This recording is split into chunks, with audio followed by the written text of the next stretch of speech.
Some people say money is the root of all evil. In my experience, it's not the money itself, it's what the promise of it reveals about people. Take my cousins, for instance. One whisper of gold on Grandma Rose's property, and suddenly they couldn't get to the farm fast enough.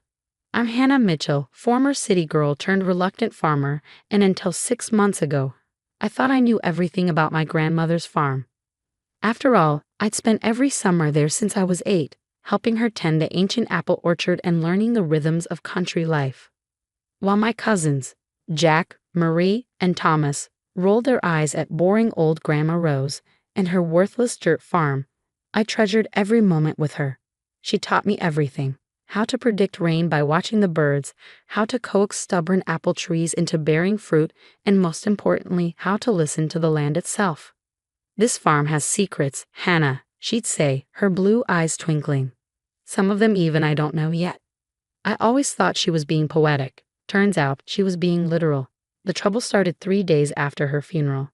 I was in her kitchen, surrounded by decades of memories and the smell of her favorite lavender sachets, when the door burst open. My 3 cousins swept in like they owned the place, which technically, they partly did. "Hannah." Jack nodded curtly. At 45, he was the oldest cousin and had appointed himself family spokesman. "We need to discuss the farm." I gestured to the kitchen table, the same one where Grandma had taught me to make her famous apple pies. They sat down, Marie immediately pulling out her tablet. "We've had an offer," she announced, her real estate agent persona in full swing. "Riverside Development wants to buy the entire property. They're planning a luxury housing community. The numbers are significant." She slid a document across the table. I glanced at the figure and felt my breath catch. It was more money than I'd ever seen. "We're all equal heirs," Thomas added, speaking for the first time. He was the youngest at 35, but ambition had aged him prematurely. "But we need unanimous agreement to sell. We're hoping you'll be reasonable about this." Reasonable. The word hit me like a slap, as if wanting to preserve our grandmother's legacy was somehow unreasonable. "The farm isn't for sale," I said quietly. "Don't be ridiculous," Jack scoffed. "Look at this place. The orchard's half dead, the buildings need massive repairs, and the equipment belongs in a museum. Grandma Rose let it fall apart because she was too stubborn to sell." "Or too senile," Marie muttered, not quite under her breath. I stood up so quickly my chair scraped against the floor. "Get out." "Hannah, be sensible." Jack tried again. "You can't run this farm alone. You're a graphic designer, for God's sake. What do you know about agriculture?" "More than you'd think," I replied. "And I'm not selling." They left, but not before Marie dropped another bomb. "We filed a petition for partition sale. If you won't agree to sell voluntarily, we'll force it through the courts." After they left, I sat in Grandma's rocking chair, fighting back tears. They were right about one thing: the farm had seen better days. The last few years of Grandma's life had been hard. A drought had nearly killed the orchard, and repairs had been put off due to lack of funds. But there was something else, something that had been nagging at me since the funeral. Grandma's last words to me had been strange, almost cryptic. "Check the root cellar," she'd whisper from her hospital bed. "Behind the 3rd shelf. I left you everything you need to know." I'd been too grief-stricken to think about it at the time. But now, with the threat of losing the farm looming, her words came back with new urgency. The root cellar was cool and dark, smelling of earth and old potatoes. The shelves were mostly empty now, but I remembered them packed with preserves and root vegetables during my childhood summers. The 3rd shelf looked ordinary enough, but when I ran my hands along the back wall, I felt it: a loose board. Behind it was a small metal box, the kind used for cash or important documents. My hands trembled as I pulled it out. Inside was a leather-bound diary, its pages yellowed with age, and a set of coordinates written in Grandma's neat handwriting. The diary's first entry was dated 1945, written by my great-grandfather. "Found something in the Northfield today. Robert Jenkins from the Geological Survey confirmed it. There's gold in them hills, as they say. But with the war just ended and food so scarce, I can't justify stopping farm production to mine it. Perhaps someday." My heart started racing as I read on. Subsequent entries detailed more geological surveys, all confirming the presence of a significant gold deposit under the Northfield. But what really caught my attention were Grandma Rose's entries. starting from when she inherited the farm in 1975. The developers are circling again. They know about the gold, or suspect it at least. But this land is worth more than its minerals. The orchard my grandfather planted, the fields that fed this community through the Depression, the springs that never run dry. I won't be the one to destroy all that for a quick profit. I sat there in the dim light, pieces falling into place. The way she'd refused every offer to buy the farm, no matter how generous. Her insistence on teaching me every inch of the property, even her seeming neglect of the farm in recent years. It hadn't been neglect at all, but a clever disguise. My phone buzzed. A text from Jack. Our lawyer filed the partition papers today. You have 30 days to respond. Don't make this harder than it needs to be. I looked at the coordinates in my hand, then back at the diary. Grandma had known this would happen. She prepared for it. The next morning, I called an old friend from college who worked in geological surveying. Hey Sam, I need a favor. How fast can you do a mineral survey of a property? Depends on the size, he said. What are we looking for? I smiled, thinking of my cousin's sneering faces. Oh, just a little family treasure. But I had no idea then just how deep this family secret went, or how far my cousins would go to get their hands on it. Grandma Rose's diary had only revealed the first layer of a mystery that would shake our family to its core. And as I would soon learn, gold wasn't the only thing hidden on this old farm. Sam arrived 3 days later with his survey equipment and a team of 2 assistants. I hadn't told him about the gold yet, just that I needed a complete geological survey for inheritance purposes. This is fascinating, he said on the second day, staring at his equipment readings. Hannah, are you sure your grandmother never mentioned anything unusual about the property? I handed him the diary and the coordinates.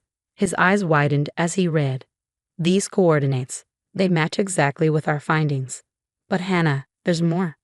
The gold deposit is significant, yes, but there's something else. He pointed to a different set of readings.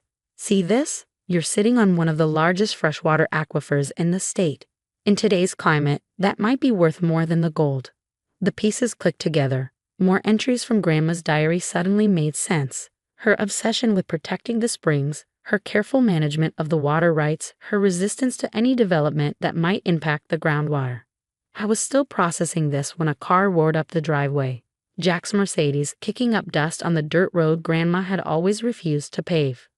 What's going on here? He demanded, storming toward us. Marie and Thomas were right behind him. You can't authorize surveys without consulting all the owners. Actually, I can, I replied calmly. I'm the executor of the estate, remember? Grandma Rose named me in her will. About that will, Thomas cut in smoothly. We've been doing some research. Grandma changed her will 6 months before she died. She wasn't competent by then. Everyone knows that. Everyone. I raised an eyebrow. You mean the cousins who never visited? Who didn't know she was still driving her truck and managing her own books until the day she went into the hospital? Marie stepped forward, her lawyer mask firmly in place. We have witnesses who will testify to her mental decline. The new will won't hold up in court. You mean the will that makes me executor? I smiled, thinking of what else they didn't know. That will was signed and notarized 2 years ago, with her doctor present to certify her competency. But please, challenge it. I'm sure the court would be very interested in reading Grandma's diary. Diary? Jack's face went pale. What diary? I held up the leather-bound book, the one that details exactly why she never sold this farm. The one that explains about the gold deposit and the aquifer.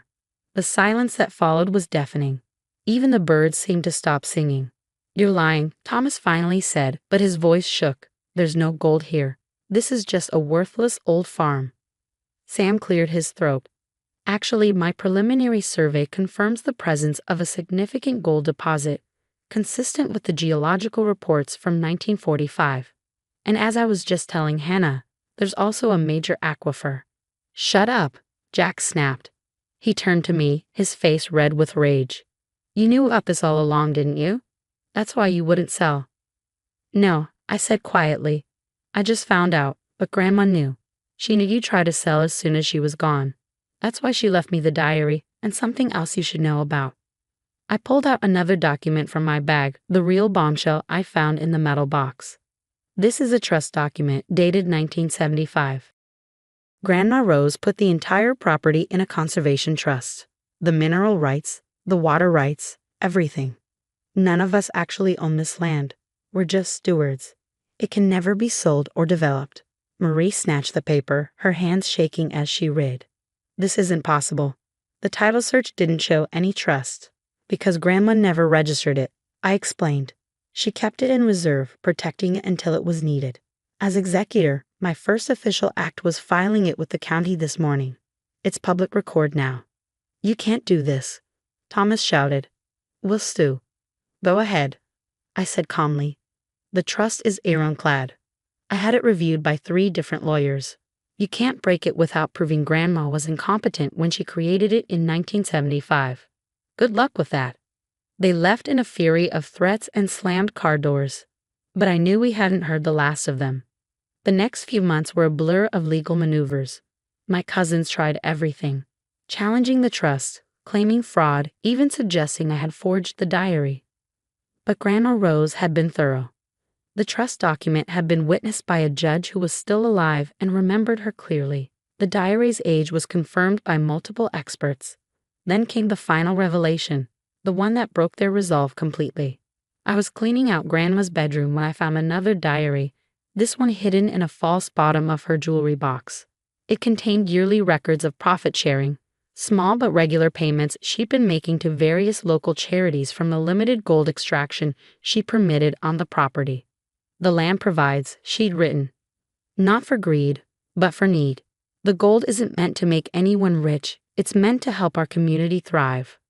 The documents showed decades of quiet philanthropy, scholarships for local kids, emergency funds for farmers during drought years, medical bills paid anonymously, all funded by small, sustainable gold extraction that never interfered with the farm's primary purpose.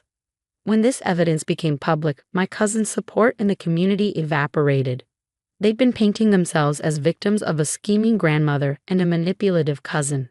Instead, they were exposed as the greedy relatives who wanted to destroy a generations-long legacy of community service. The court case ended with a whimper, not a bang. They withdrew their challenges, accepting a small annual stipend from the trust in exchange for signing away any future claims. That was a year ago. The farm is thriving now, managed under the trust's guidelines. We still grow apples, organic, heirloom varieties that sell for premium prices at farmers' markets. The limited gold extraction continues, funding scholarships and community projects just as Grandma intended. The aquifer turned out to be her greatest gift.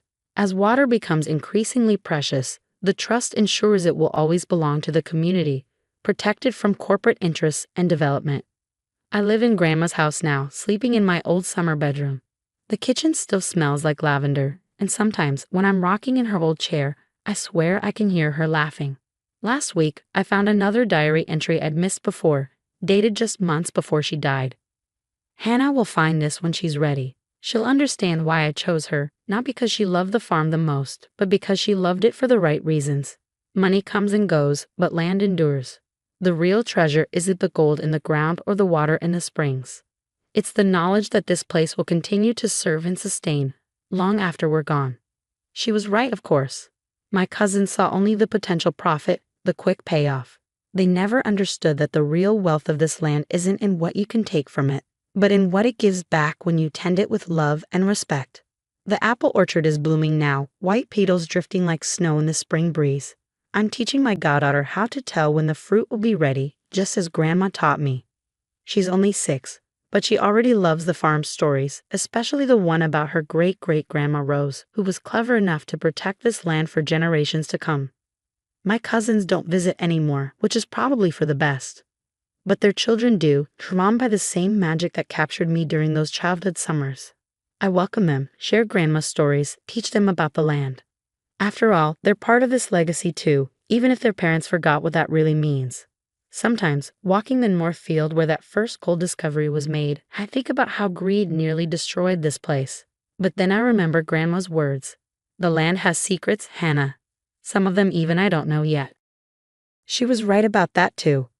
Every season brings new discoveries, not of gold or water, but of the quiet magic that happens when you honor the past while protecting the future. And that's a treasure worth more than all the gold in the world.